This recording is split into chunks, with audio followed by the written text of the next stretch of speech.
L'armée offre à des citoyens un baptême de l'air. C'est un tour de Ouagadougou par hélico pour des gens qui n'ont jamais pris l'avion.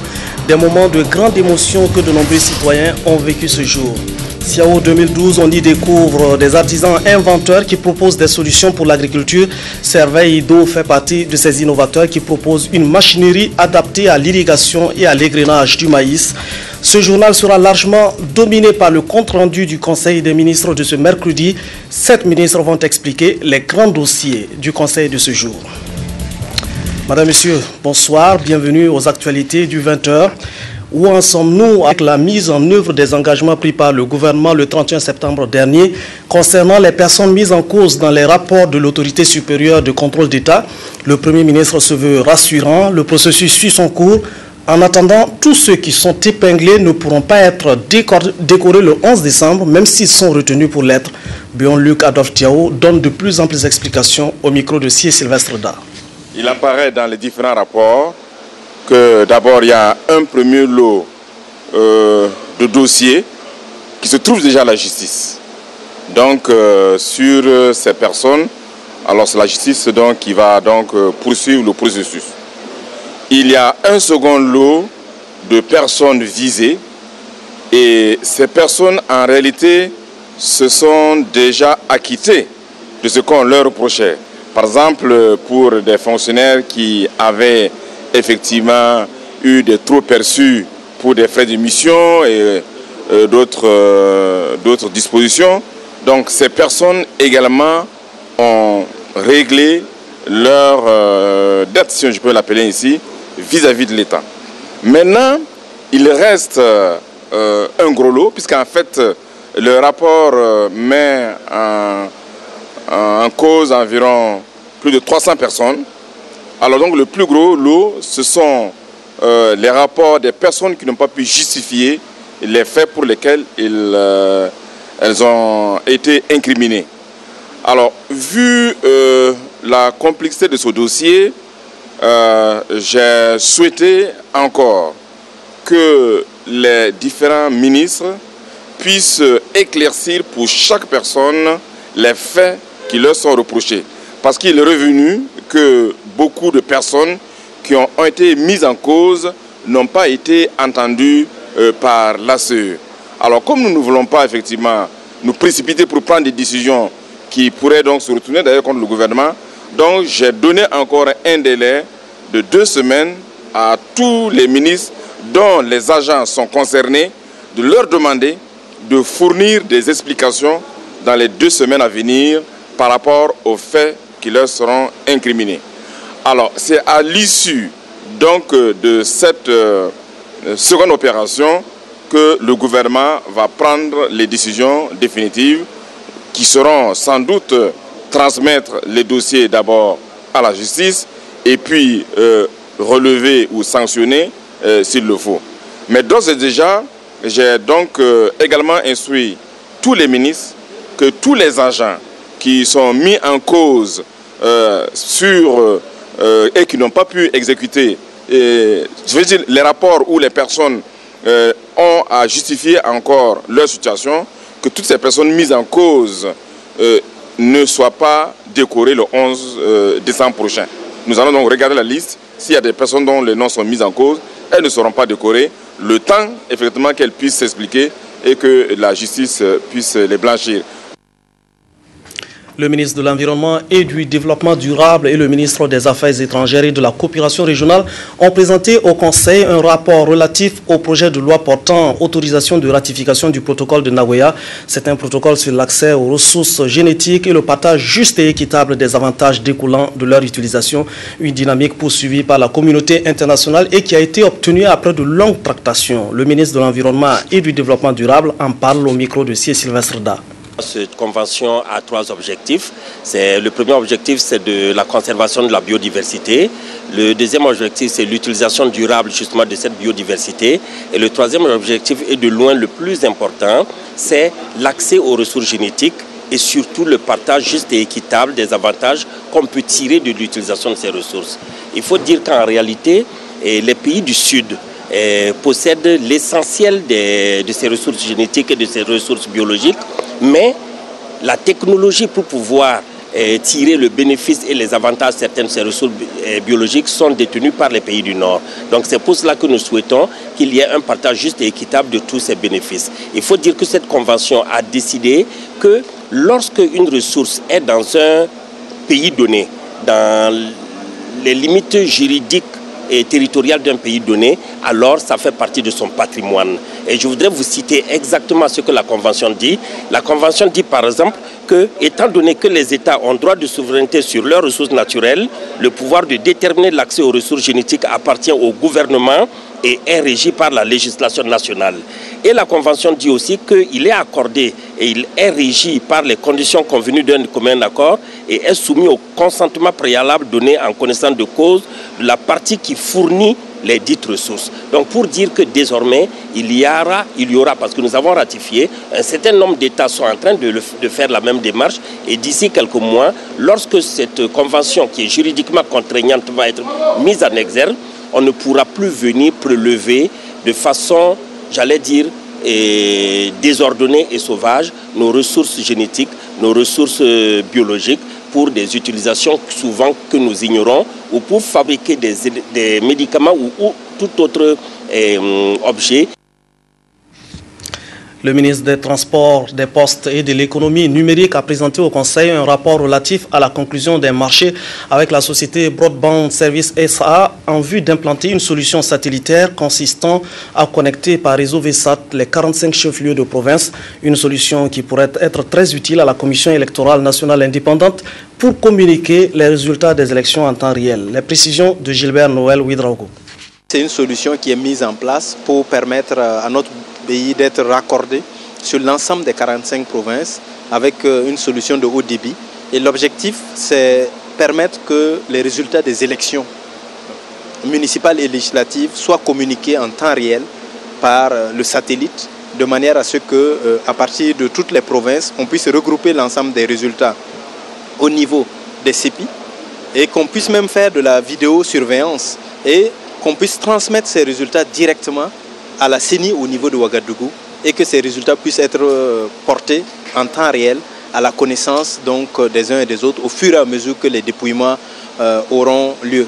Ce qui assure vraiment une meilleure transparence donc, de ces élections, mais également aussi nous permet de pouvoir faire d'autres services parce qu'au-delà de cette opération ponctuelle, l'objectif c'est que ces services-là qui seront mis en place puissent servir comme backup, c'est-à-dire solution de rechange au cas où nous aurons des difficultés de connexion. Parce que nous envisageons de pouvoir mettre la fibre optique, 4500 km de fibre optique sur l'ensemble du territoire burkinabé pour relier l'ensemble des communes. Et ce système satellitaire sera là comme un système aussi de réserve qui pourrait intervenir en cas de panne. Le ministre de la Santé a présenté au Conseil un rapport relatif à un plan national de développement de la recherche pour la santé. C'est un plan qui participe à la valorisation des chercheurs et des résultats de la recherche au Burkina Faso. Nous écoutons le professeur Adama Traoré.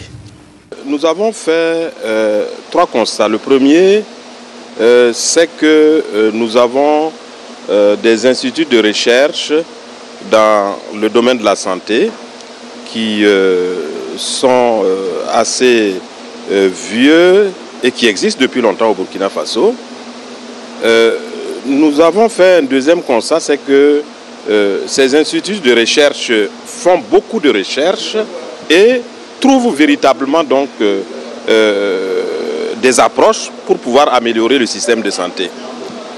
Le troisième constat, c'est que au-delà du nombre des instituts, au-delà de la qualité de la recherche qui est faite, on a fait le constat que ces résultats ne sont pas bien utilisés pour influencer les politiques, mais également pour apporter un peu plus de santé à nos populations.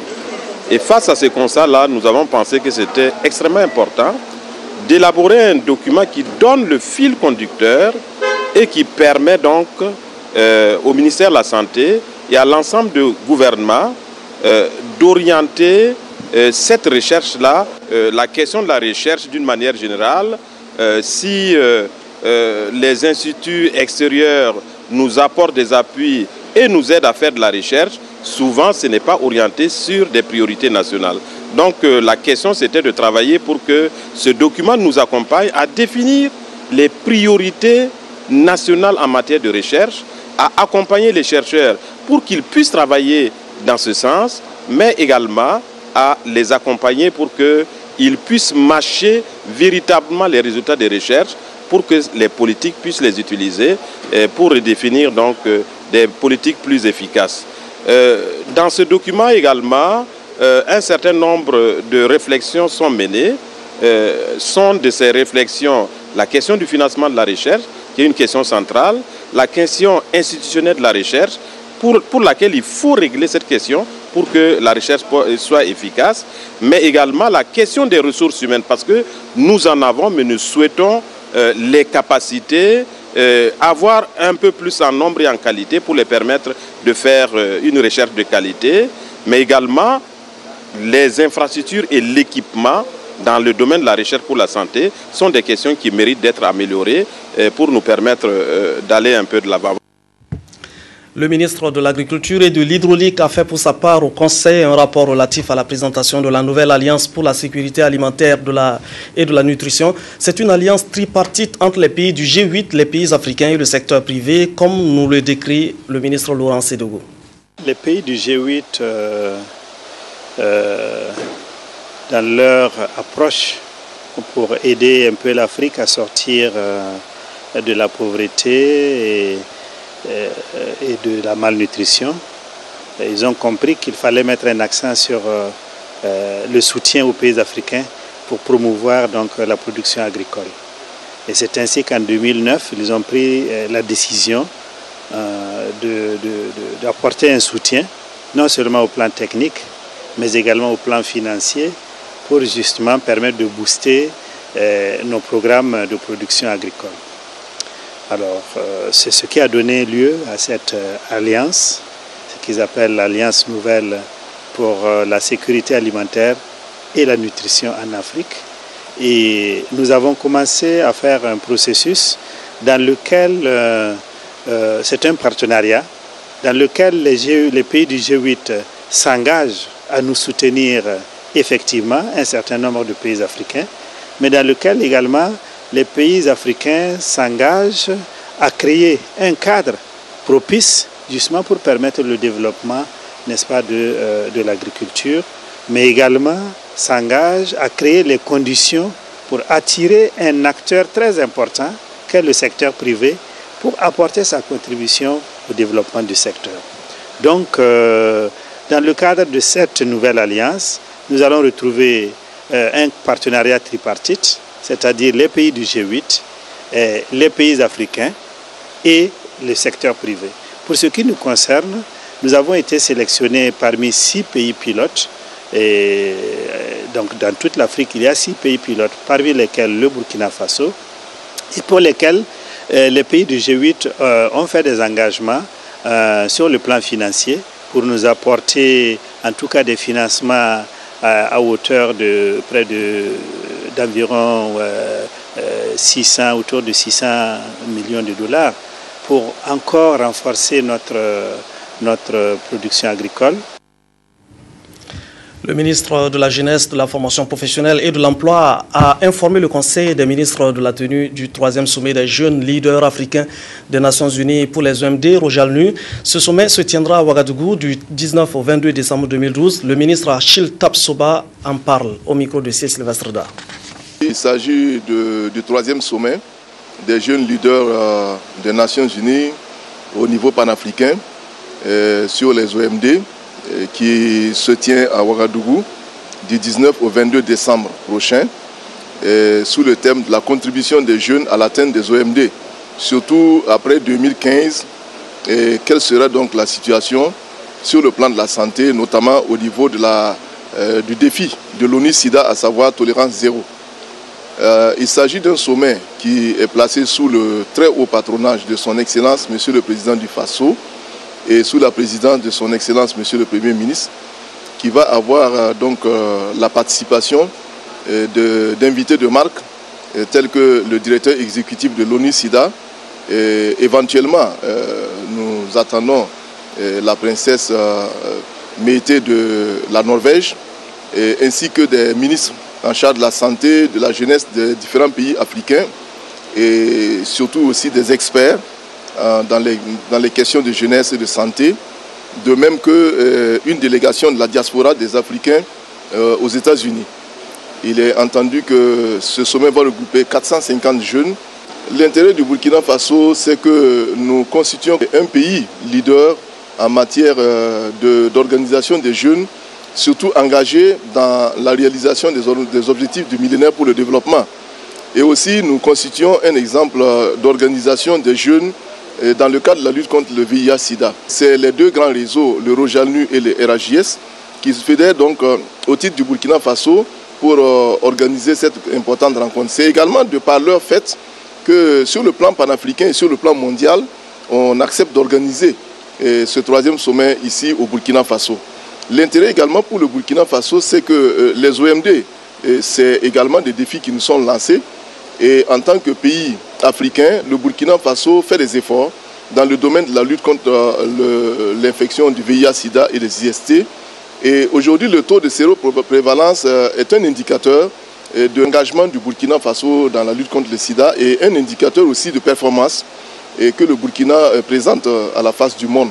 Et cela aussi est un intérêt qui nous amène effectivement à bénéficier de cette rencontre dont les conclusions vont dans le cadre donc, de la mise en œuvre de la SCAT. Le ministre chargé du budget a fait au Conseil le point de l'opération de contrôle de l'utilisation des véhicules de l'État réalisée concomitamment à Ouagadougou et à Bobo-Dioulasso. François-Didier Marizoundi s'exprime au micro de C. Sylvestre Dal. On peut être, disons, satisfait de ces résultats parce qu'on a constaté qu'il y a moins, en tout cas, d'agents publics qui utilisent les véhicules de l'État en dehors des heures de service. Mais néanmoins, il y a toujours quelques-uns qui persistent. Donc, nous avons recommandé au Conseil de proposer quelques sanctions à l'encontre de ceux qui restent dans la faute. Il y a des sanctions administratives, on peut faire des avertissements, des blâmes, et qui pourraient même aller jusqu'au retrait d'un véhicule affecté pour ces agents qui ne respectent pas la réglementation en la matière.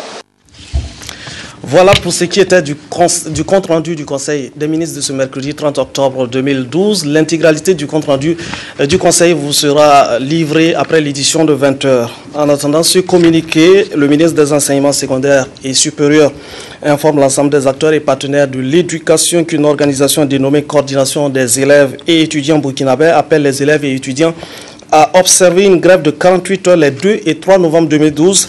Le ministre invite les élèves et étudiants à se démarquer totalement des mots d'ordre de cette association inconnue qui n'a d'autres ambitions que de prendre en otage leur avenir scolaire et académique. D'autre part, depuis quelques jours, des individus motorisés munis de sifflets sèment le désordre dans les établissements d'enseignement secondaire, empêchant ainsi la majorité des élèves qui n'adhèrent pas à leur projet de suivre normalement les cours. Aussi, des SMS au contenu malveillant et mensonger font partie de leur stratégie de nuisance. Le ministre en appelle au sens de la responsabilité des élèves et étudiants et des parents pour le déroulement normal de l'année scolaire et académique. Il rappelle aux auteurs de ces troubles que des poursuites pourraient être engagées à leur encontre et les invite par conséquent à mettre fin à leur provocation. En tout état de cause, le ministre rassure les élèves et étudiants ainsi que l'ensemble des acteurs de l'éducation que des mesures idoines seront prises pour assurer le bon déroulement des activités pédagogiques.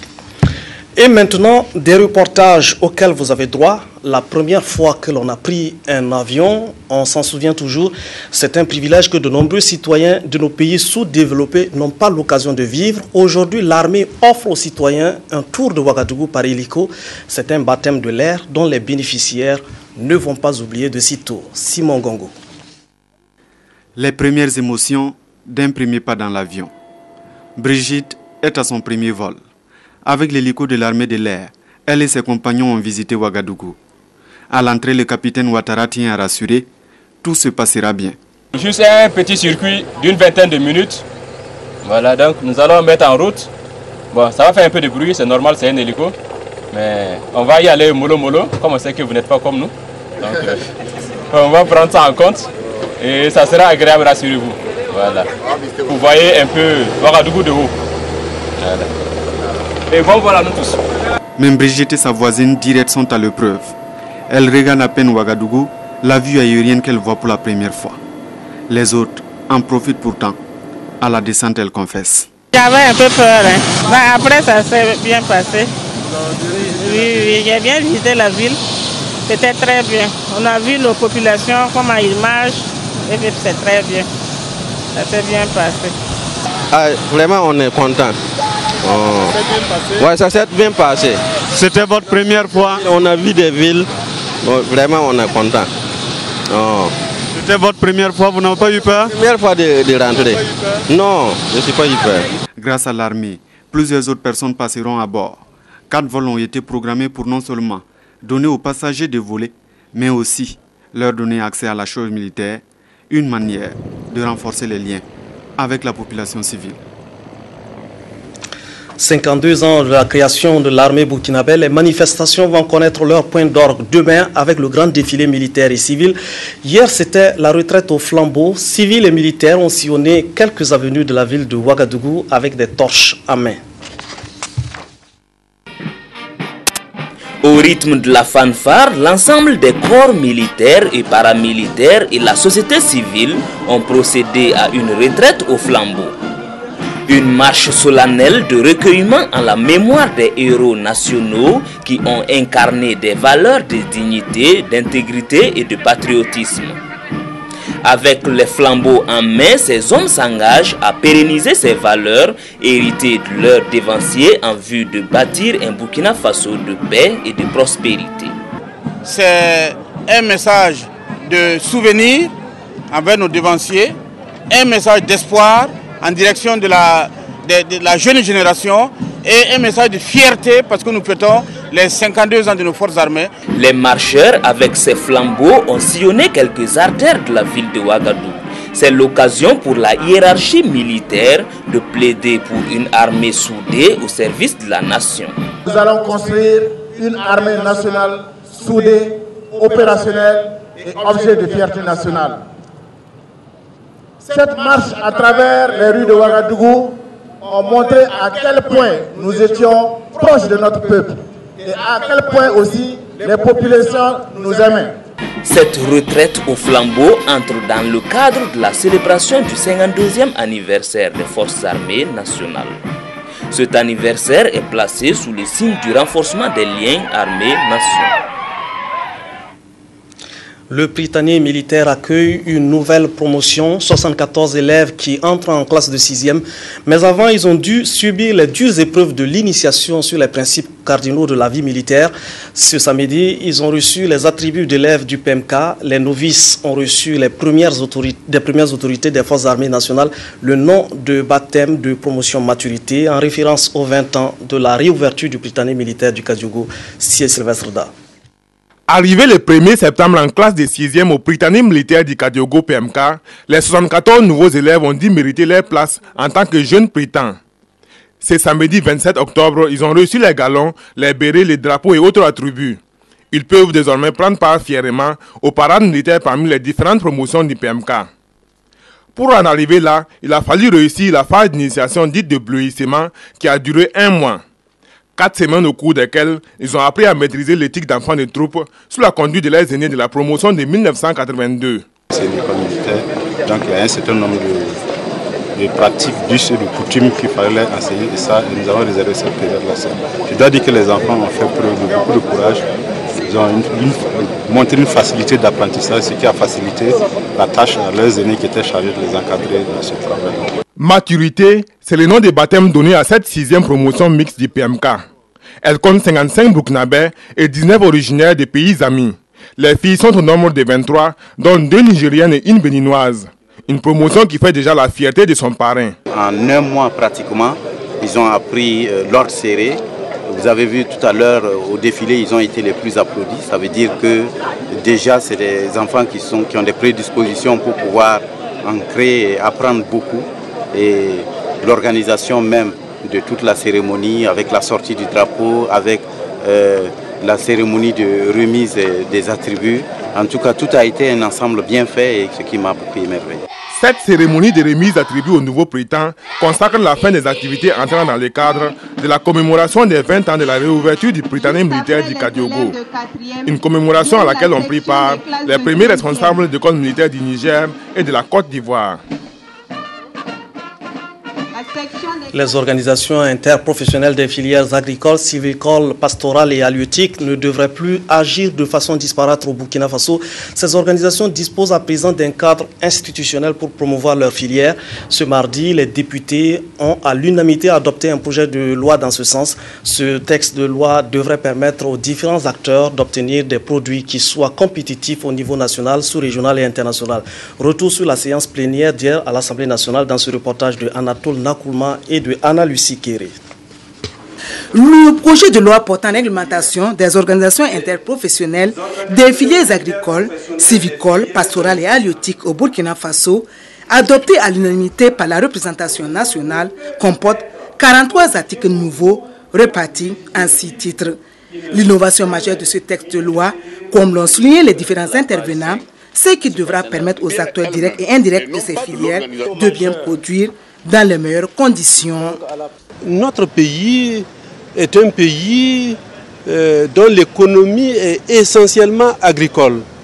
Il convient donc de pouvoir promouvoir tout ce qui est relatif à la production agricole. Une production qui englobe l'ensemble du monde rural. Et le ministre de l'Agriculture et de l'Hydraulique de renchérir. Chaque acteur va s'occuper de l'essentiel en ce qui concerne donc chaque type de produit. Et là, ça va nous permettre véritablement d'apporter du professionnalisme et permettre que nos produits soient produits dans les meilleures conditions, avec beaucoup de qualité, et que les producteurs ou bien les transformateurs, enfin, que chacun puisse vraiment trouver son compte à travers donc ce produit agricole. Le présent projet de loi vient ainsi combler les insuffisances des lois de décembre 1992 et d'avril 1999 portant respectivement liberté d'association et réglementation des sociétés coopératives et groupements au Burkina Faso. Il fait obligation aux organisations interprofessionnelles des filières agricoles, civicoles, pastorales et halieutiques de rendre compte annuellement de leur fonctionnement à leur ministère de tutelle. En retour, l'administration devrait soutenir ces organisations et les associer à l'élaboration des politiques sectorielles. Un programme pour développer l'artisanat et l'agriculture, le programme Entreprises de services et d'organisation des producteurs, ESOP. La phase 3 de ce programme a été lancée hier matin en vue de démultiplier les petites et moyennes entreprises agroalimentaires. C'est un programme sous-régional initié par l'Agence pour la promotion de la petite entreprise, une association qui se préoccupe de la promotion des filières porteuses dans le secteur de l'agriculture et de l'artisanat. Le reportage est signé de Drissa Serré. Capitalisant les acquis des 2 premières phases, l'Agence pour la promotion des petites et moyennes entreprises, agriculture et artisanat lance le programme ESOP, Entreprises de services et d'organisation de producteurs phase 3. Le programme ESOP vise la démultiplication des réseaux des petites et moyennes entreprises agroalimentaires, garantissant aux productrices et producteurs agricoles des débouchés et l'accès à des marchés urbains rémunérateurs. Le programme 2012-2015 a une couverture sous-régionale parce qu'en dehors du Burkina, nous avons le Mali, le Togo et le Bénin qui sont également concernés par le programme. Il s'agit donc de voir comment en synergie on peut travailler à démultiplier l'impact des 2 phases précédentes. Donc il s'agit véritablement de pouvoir faire plus que ce qui a été fait au cours des 2 précédents programmes, en capitalisant les expériences, en comptant sur les échanges et l'enrichissement mutuel avec les programmes dans les autres pays pour toucher plus de ménages ruraux et également de s'ouvrir sur d'autres filières porteuses. Le département de l'agriculture et de l'hydraulique marque un intérêt à ce programme. Pour la mise en œuvre du programme, le budget mobilisé est de 65%. Les acteurs comptent toujours sur l'appui des partenaires pour boucler les 35% de financement restants, ceci afin de leur permettre de mener à bien le programme au bonheur du monde rural. Des nouvelles du CIAO, 6e jour de l'ouverture du salon. Ce matin, le commissariat général a livré un bilan à mi-parcours du déroulement de la manifestation, ce qui est fait et ce qui reste à faire. Des difficultés ne manquent pas et les organisateurs en font cas. Le compte-rendu de Adama Guiti et de Maïmouna Traoré. Le bilan à mi-parcours du déroulement du Salon international de l'artisanat de Ouagadougou, le commissariat général prend la presse nationale et internationale à témoin. Selon le commissaire général du salon, tout se passe comme prévu. La difficulté majeure est liée à l'attribution des stands. Sur 603 demandes, 563 ont été satisfaites. Ils sont restés sans stands parce qu'ils ne se sont pas exprimés. Sinon, tous ceux qui se sont exprimés et qui ont payé ont leur stand. Maintenant, si vous vous exprimez, puisqu'il y en a qui ont opté, nous avons proposé que chacun paye systématiquement pour pouvoir occuper le stand, parce qu'un stand peut être convoité par plusieurs personnes. Et c'est le premier à s'acquitter de la totalité des frais qui l'occupe. C'est à cette personne qu'on attribue. Donc si vous convoitez un stand et que vous ne payez pas, si vous avez payé juste la moitié, si quelqu'un vient après vous payer la totalité, on lui attribue le stand. Et vous, vous êtes obligé en ce moment de changer, de choisir un autre stand. Ça veut dire que ça réduit votre choix. Et sinon, que vous pouvez même vous retrouver à la fin sans stand. Sur la question de la sécurité, le président de la commission explique que des plaintes ont été enregistrées et 7 suspects interpellés. De son côté, la commission contrôle, avec l'appui de 60 volontaires, veille au grain pour traquer les marchands ambulants. Pour le bon déroulement du salon, les journalistes ont fait des critiques et formulé des suggestions au commissariat général du Salon international de l'artisanat de Ouagadougou. À quelques jours de la fin de la biennale de l'artisanat, les organisateurs n'ont pas fini donc de régler les problèmes de stand. Le commissariat général s'attelle à résoudre ces difficultés au cas par cas. Mais que se passe-t-il pour que ces situations perdurent jusqu'au 6e jour du salon? Tanga Kafando a voulu comprendre. Suivez son reportage. 3 jours après l'ouverture de la 13e édition du Salon international de l'artisanat de Ouagadougou, ce sont des affaires, des contacts. Les problèmes, on en trouve également. Des exposants sans stand font des va-et-vient entre leurs produits et le bureau des commissions. J'ai fait CIAO, ça fait 10 ans, j'ai commencé à faire CIAO. Mais cette fois-là, quand je suis venu à CIAO, j'ai payé moitié à l'ambassade au Ghana. J'ai payé à l'ambassade au Ghana le moitié. J'allais payer ça, la différence ici, ou bien quelqu'un doit payer, mais on n'a pas payé. Quand je suis venu pour avoir mon stand n'était pas en place. Et puis, j'ai dit bon, j'ai demandé, ils m'ont dit bon, sous place, les gens qui payent sous place, et ils ont considéré. Mais maintenant, ils m'ont dit de payer le reste des 150. 150, j'ai payé, j'ai complété ça pour faire 300, pour le stand de 300. Jusqu'à maintenant, on me fait traîner. Est-ce que je vais aussi? On me fait traîner, jusqu'à maintenant, je n'ai pas eu mon stand. Nous sommes venus pour la foire. Malheureusement, on n'a pas eu de place. Bon, à chaque fois, il y a du progrès. Donc s'il y a eu du progrès, donc il faut améliorer davantage pour que les gens puissent avoir d'autres places encore. Chaque fois, c'est saturé. Pour la commission attribution des stands et aménagement, les plaintifs sont des exposants qui n'ont pas totalement respecté la procédure et ces problèmes sont récurrents à chaque édition. Ceux qui n'ont pas de stand, c'est ceux qui n'ont pas respecté le règlement général du salon, voilà, qui stipule qu'ils devraient avoir payé leur stand au plus tard le 31 décembre. Certains sont venus après. Quand il y avait encore des stands, on les a pris. Mais au-delà de cette date-là, tous ceux qui se sont présentés et qui n'ont pas trouvé un stand, même qui nous ont posté des demandes ou des lettres par les organisations professionnelles ou bien de façon individuelle, nous leur avons dit que le délai était dépassé. Mais quand même, ils sont tenus à faire le déplacement. Un déplacement qui complique les choses et amène les organisateurs à envisager une option. C'est clair dans le règlement du salon. Quand c'est le cas, on le rembourse avec les pénalités qui sont établies en fonction de chaque catégorie de stand. La fête continue. Les problèmes, il n'en manquera pas et les commissions veillent à les régler au fur et à mesure pour parfaire cette 13e édition du CIAO. Nous allons ce soir à la rencontre d'un inventeur à l'espace Arts et Métiers. Servais Ido et ses équipes travaillent sur la mécanisation agricole pour l'irrigation des périmètres et l'égrenage du maïs. L'artisan propose des solutions mécaniques made in Burkina. Abdelaziz Yagibou, reportage. Au volant du fruit de son génie créateur, Servais Ido progresse dans la sérénité et avec assurance sur l'autoroute de la créativité et de l'innovation technologique. en dehors du moteur et des pneus, et les assises et les volants, tout a été entièrement fabriqué par nous. Le génie de l'homme repousse les frontières de l'impossible. Cette machine qu'il a conçue avec l'appui de son équipe technique est une révolution dans le sous-secteur de l'irrigation. Ce modèle-là, ça s'adapte avec un tracteur. Alors, on peut encore même utiliser même ce modèle-là, mais avec un moteur indépendant. Mais là, ce sera fixé, quelque chose qu'on va transporter comme ça, aller plonger dans l'eau et démarrer un moteur. Vous voyez, comme les motopompes qu'on démarre comme ça, on peut l'adapter. Mais il faut un moteur, les moteurs autonomes là, et il n'y a même pas de problème, ça marche. Et la capacité, c'est 40 mètres cubes par heure. À l'espace art et métier, le talent de cet inventeur burkinabé fascine, profane comme averti des questions agricoles. Un système vraiment facile d'adapter à toutes les situations et un bon système pour l'eau, pour l'utilisation de l'eau sur les champs.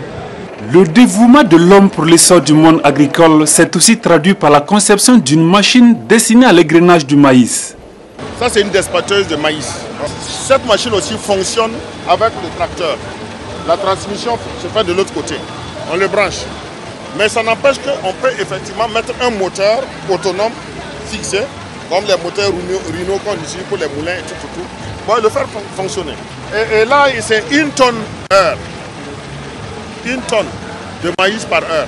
Serveil Ido offre aussi une technologie pour la production des bottes et du foin pour les animaux. Il dit continuer à pousser la réflexion pour répondre davantage aux attentes des producteurs. La route Dédougou-Nouna, frontière du Mali, est en cours de bitumage sur financement du Millennium Challenge et compte un grand projet de lutte contre la pauvreté financé par les États-Unis d'Amérique.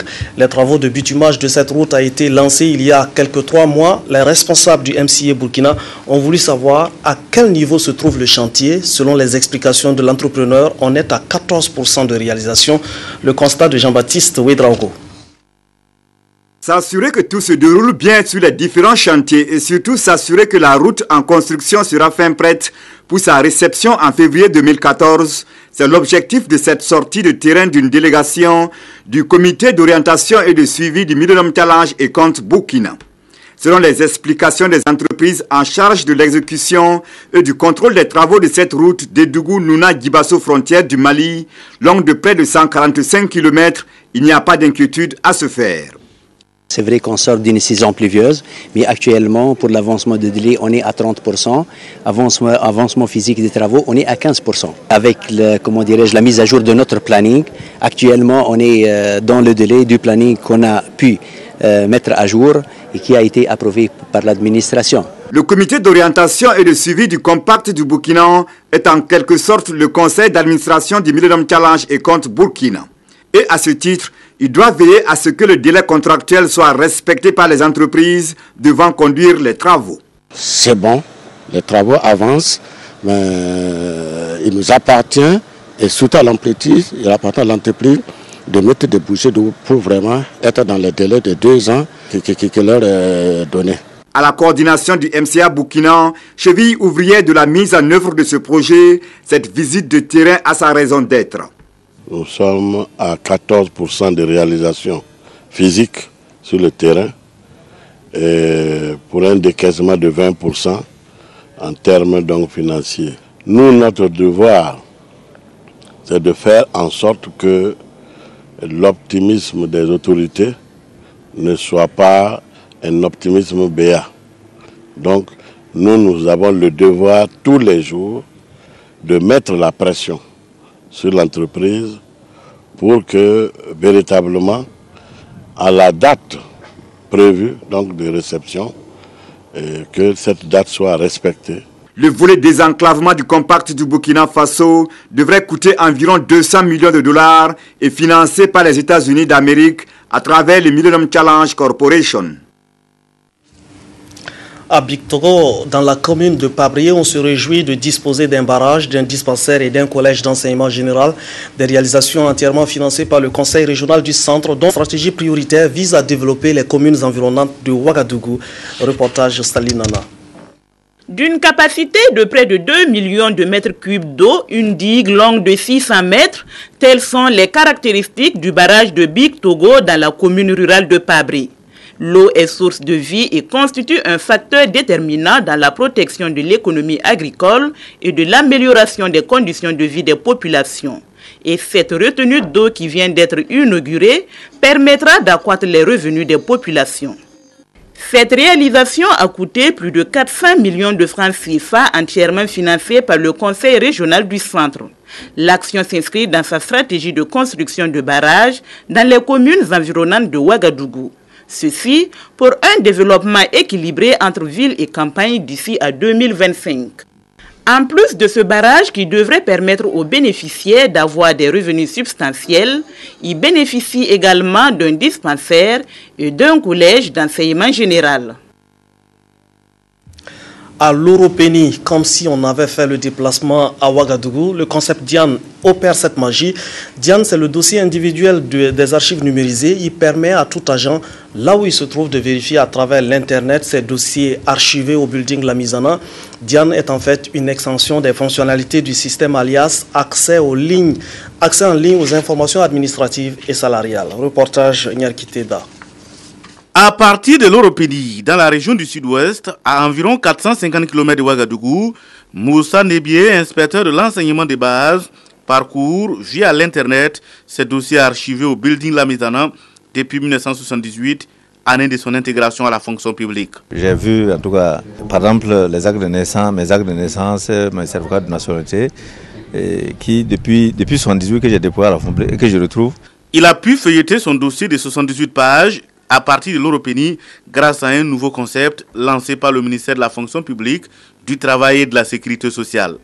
Il s'agit du système Diane, le dossier individuel des archives numérisées, une extension des fonctionnalités alias accès en ligne des informations administratives et salariales, lancé, on se rappelle, en janvier 2011, c'était à Matiakwali.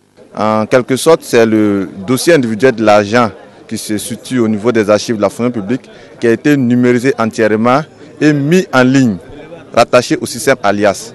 Donc c'est pour vous dire que c'est à partir d'alias en réalité qu'on a accès au dossier individuel des archives numérisées. En plus de sa situation administrative, le fonctionnaire là où il se trouve a accès à son dossier individuel grâce au système Diane. L'avantage de tout ceci, c'est d'éviter de faire des déplacements. Il s'agit dans ce sens de travailler progressivement, de faire en sorte que les fonctionnaires se déplacent le moins possible. Ils gagnent en sécurité, ils gagnent en temps pour ne pas abandonner son poste de travail pour faire 3 jours de voyage. Ils gagnent aussi en transparence parce que ce sont des produits qui luttent contre la corruption. Pour consulter son dossier, il faut disposer d'un matricule et d'un code d'accès fourni par les directions des ressources humaines. L'adresse pour y accéder, c'est le www.alias.gov.bf.